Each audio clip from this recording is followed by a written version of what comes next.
Welcome to Fix and Fly, the business podcast, which identifies common business issues for you to watch out for in your day-to-day business life.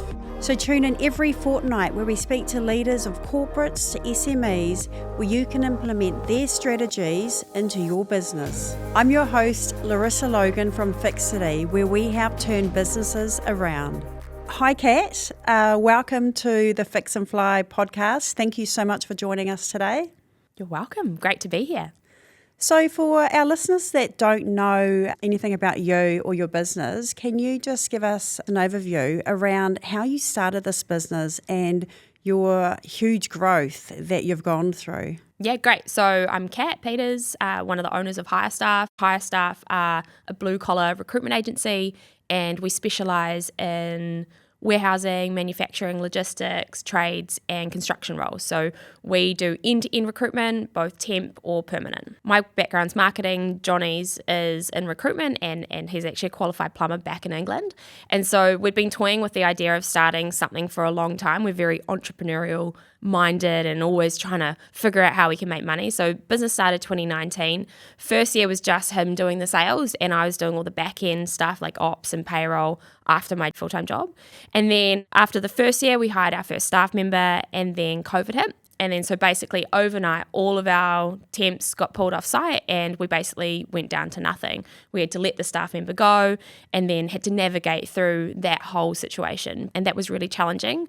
But out of COVID, we actually boomed. So people hired so many staff. We were really lucky that when I joined full-time, the warehousing division grew really, really quickly. So initially we were just trades and construction, and then we found this kind of area of warehousing which just had so much potential. So, in the first year we did $1.3 million turnover. The next year we did 2.3. The next year we did 8.7. Then we went up to 16. Then we went up to 22. So we've seen significant growth in actually a really short period of time. And it's been amazing to kind of see it. And I guess one of the things that we've done really well is been really, really focused, laser focused on our bread and butter and not kind of deviating. It's very easy to get distracted by the competition or, things outside of your own business. But we've been focused, we've delivered really strong growth, and I think that's why we've done so well. And tell us about some of your accolades. So I see you made the Deloitte Fast 50. Yeah, so we've actually been on the Deloitte Fast 50 3 years in a row. So the first time we entered, we came fourth, which was unbelievable. The next year we came second, and we only lost out to $1 billion company. So that was awesome. And then last year we were further down on the list, but it is hard to get that growth on growth. And so, yeah, being in Deloitte and being around those kinds of businesses is pretty awesome. Awesome. And so you must have seen some challenges over the years, especially in the last 5 years. Over the last few years, we've definitely had, its fair share of challenges, but I think there's probably maybe 3 or 4 that come to mind. The first would be, ironically, hiring staff. Hiring and managing staff is the worst. It's the pits. We hate it, but obviously we have to do it because it's our business.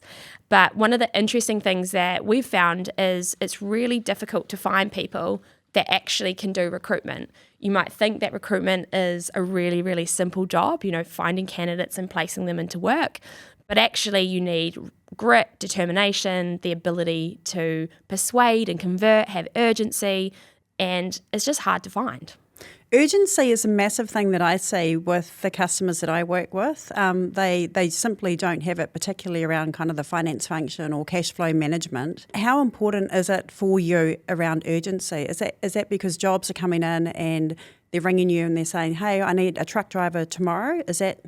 We almost like to position ourselves as the McDonald's of recruitment. And so ideally, someone comes in today, they fill out all the forms, and then they leave with a hard hat starting tomorrow. And I think that is genuinely how we've won in this space. So there's so many agencies out there, and if you're a candidate looking for work, you've probably gone to 3 or 4 different agencies and said, hey, I'm looking for a job. So we need to beat all of those other agencies. And so speed and urgency is something that we really, really emphasize. And it's a win-win for obviously HireStaff, for the candidate, because they're getting a job really quick, and then the client is getting their role filled within less than 7 days. And so AI is playing a large role across all business sectors around optimising efficiencies and then at the end of it kind of generating profit for business owners. Have you implemented any kind of back office technology or AI to be able to improve your processes and to deliver your clients' requests? Yeah, a little bit. So in our CRM, there is an AI job matching functionality, which we are literally about to start using in the next couple of weeks.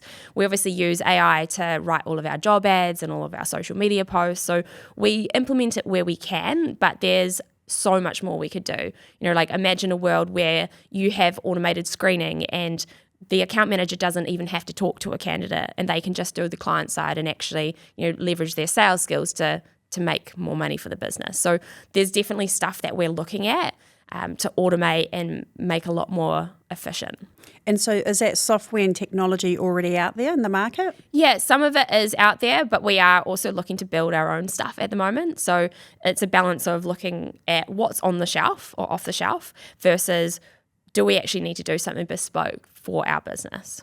Yeah. And look, I was at the Ignite 25 conference earlier this week, and Jamie Beaton from Crimson Education was basically saying, you need to get into AI, you need to get into it now. It's not a looking at the future, 2 to 3 year strategy piece. It is putting it in place now to be able to generate those profits for the business and to stay ahead of your competitors. So I think that's really great what you guys are doing. Yeah, for sure. And I think as a country, New Zealand's probably behind the 8 ball in like everything. I used to work in the UK at Sainsbury's and online shopping was massive here. And at that point, New Zealand had a really low adoption. So I think we're probably going to be followers in that space and we'll have to look to other markets to, understand what we can actually do. And then what's the challenges you've seen around the supply of various sectors, i.e. truck drivers? A few years ago, you couldn't find them for love or money. Mm-hmm. Yeah, so I think 2 years ago, it was definitely a candidate short market. And obviously when it's candidate short, that's when agencies come into play because people just can't find the right staff. So the requirement for an agency is really, really high. Now we're in this environment where there's a shit ton of candidates. All of our job ads are getting 200-300 applicants, half of them crap, but there's a lot more supply in the market. And so I think clients are less likely to use an agency unless they get really, really stuck or if they're really time poor. Yeah, and I think we're going to start seeing that supply piece going up even more, right? Because the latest employment numbers came out this week, over 5%, potentially going up even more. So how is that going to impact your business? There's always a need for agencies because essentially if you are getting 200-300 applicants and a lot of people are applying for jobs that are completely irrelevant to them, so you're having to filter through so much crap. So there's still a benefit to using us, and from a time perspective, we recruit for these jobs all the time. So again, our speed to market is really, really quick. So I think for us, it's just tweaking our pitch and our offering and trying to position ourselves as, hey, like we can actually save you a bit of time and a bit of money. Yes, you could do it yourself, but why don't you let us do it and you can get someone in tomorrow? Quite often when I have clients come to me for advice and looking whether to engage me or someone else, I have to spend time on pulling together what I think the scope of work will be, what the costs will be, and then kind of pitching it to them.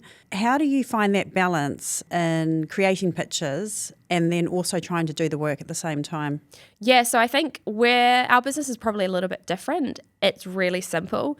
Hey, you're advertising for a builder. We have a builder. Why don't we just connect the two? So I think it's a really, really simple business. It's not a hard sell. If you've got the right candidate at the right time, then they're going to take them. So we don't really spend much time doing elaborate pitch documents or anything like that. We actually tend to stay away from what's called like a PSA, so preferred supplier agreement, because generally if you're having to do a big presentation and pitch and you're up against other companies, your margins are going to be squeezed, and we'd rather spend time on high margin roles as opposed to low margin. And that makes absolute sense. So some of the feedback from the conference on Wednesday this week was that 50% of the participants, so there was 500 business owners, thought that margins were going to continue to be squeezed in the short term. So how are you managing that at HireStaff? Yeah, so we, across the board, we have a minimum margin that the team can operate within. And as an agency, we aren't the cheapest. And I think that's because we deliver a better service. So there are a lot of arms and legs agencies that operate on $2 an hour margins. Like, that's just not us. Right from the beginning, we've been very, very confident in our ability to offer a really good service, and we don't drop price. Even through COVID, business advisors are saying, hey, you might need to drop price to like maintain business, and we're just like, absolutely not. Like, as soon as you go down, you can't come back up. So we're very firm on our pricing, and if you don't want to use us, then you can go down the road to a lesser agency. And then how has that impacted on your cash flow? Have you still seen stable revenue over the past few years? Yeah, so I think the last 12 months, definitely a massive drop in revenue. I think obviously the economy's been really, really tight. We had really good growth for the first 6 years, but the financial year just gone, definitely a drop. I mean, we had a lot of people out over the COVID period and after, but companies just aren't taking as many staff. We're hearing about multiple restructures. So, when companies were taking 5 or 6 people, they might only be taking 1 or none now. So definitely a massive hit to revenue, but we're confident that we can rebuild that. It's just going to take a little bit of time. Yeah, and I think cash flow is one of the things that people do not talk about. And you always look to other businesses and you think, wow, they must be doing good, it's just me that's struggling. What's your view on managing cash flow for the future, for the stability of your business? Yeah, so we have very, very rigid processes from a cash flow point of view, and I guess it's because we're paying wages out every single week. So we have 7-day payment terms. Our ops team are all over it. They're probably very, very intense from a client perspective, but we chase debts really, really quickly. We escalate really fast. We make sure that we're only doing business with good clients. We kind of tend to avoid companies that have Gmail addresses or, they haven't been in business for a couple of years. So we've got a set criteria when we're actually looking to pull on business, and then we just manage it really, really well. And so there must have been some times where you've had someone that hasn't paid. What kind of steps do you take that you can share with our listeners that they could use to try and get those debts paid? Yeah, so again, like I say, we in our terms of business, it's pretty rigid. So we charge interest. We have a very clear process. After X number of days overdue, we then escalate. We then send a final notice. Then we might go to debt collectors, then send a stat demand. And we have taken businesses to liquidation.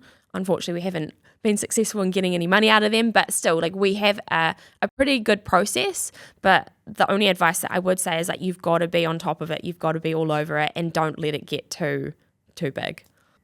And then how about the back office support, like in your finance function? How much value do you add to that, and how important is it to have a strong team back in the business?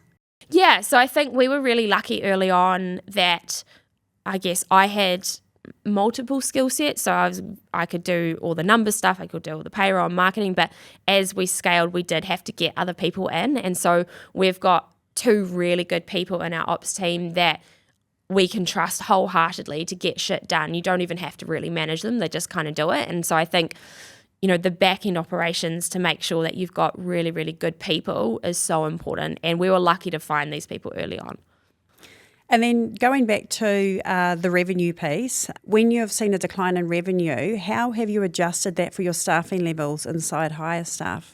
Yeah, so I think it's actually funny. We have semi-adjusted staffing levels, but it's actually more about expectation. And I think that's one of the biggest things that we've learned is, 2 years ago we were eating caviar and now we're having rump steak. And so I think it's just for us going, okay, cool, we understand it's the market. Let's not, poke the staff too hard or push them too hard or put pressure on them. And it's just about being calm, being, level-headed and understanding the environment that we're in, doing as much as we can to hold, and then when the economy opens up, then we'll be able to fire again. Do you have any predictions of when the economy is going to have a full recovery? I don't think it'll be for another couple of years. I think it'll gradually build. There's still business out there though, and I think for our business it comes down to the individual. So we've still got people that are billing just as much as they were 2 years ago, whereas others have dropped. So if you've got someone that's really, really hungry, they'll still be able to make you money. So we won't stop hiring just because the economy's crap. If we find good people, we'll get them in. And are there certain sectors that you're seeing that are performing really well? Nah, across the board, it's pretty flat. I can't recall any particular sector that is doing really, really well. Like construction's been cooked for a long time now. Manufacturing and warehousing has also dropped a lot. I've got some contacts still in the FMCG space, and they're just saying that their businesses aren't performing that well as well. And what keeps you up at night? Everything. Other than my kids that wake up multiple times at night, I think it's just around, like how can we hold the team together, or is that person paying, or there's a myriad of things. There's so many different things. I couldn't really pinpoint it to one. I just think generally if you're in business, you don't sleep and you don't switch off, which is hard.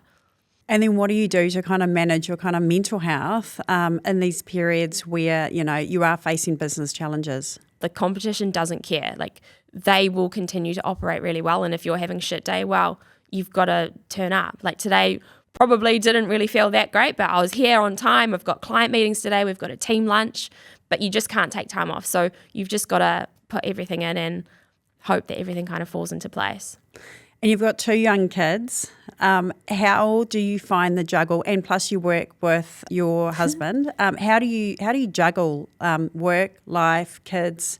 Having family time off? Yeah, so I think that's probably one of the biggest challenges that we've found is obviously because Johnny and I are married and it's our business, we don't switch off ever. Even in Fiji, we were having conversations by the pool around what we're going to do when we get back, or, this is really, not working very well. What can we do about it? So I think it is really, really hard. And in theory, we chuck our phones in the drawer for a couple of hours, but you're still going to pick up a client call, or you're still going to chase a candidate for timesheets or whatever, because you've got to. So you can't switch off ever. Even late at night, we'll wake up at 2 a.m. and have a conversation about something that happened that day, just because, I don't know, it's just always on. And what would you tell founders who are starting a new business? What kind of advice would you give to them? God, there's so much. I think it's a very, very broad question. I think the first thing is trust your gut. I think you actually do know more than you think, and your gut feel and your intuition will guide you a lot. I think the second thing is you've got to be disciplined and you've got to have focus. You like I've said before, you can't really take a day off in the early stages anyway. Obviously, it gets easier further down the line, but you've got to go all in, and you can't, live the life of Riley early on. You've got to put in the groundwork. Well, Kat, thank you so much for joining us today on the Fix and Fly podcast. Really great to hear your journey, and I wish you all the best for the future, and I can't wait to see where HireStaff ends up. Yeah, well, thanks so much for having me. It's been great to chat. Thank you so much for watching this episode. If you enjoy the Fix and Fly podcast, make sure you like, comment and subscribe, and share with anyone you think will find this useful. We look forward to seeing you next time.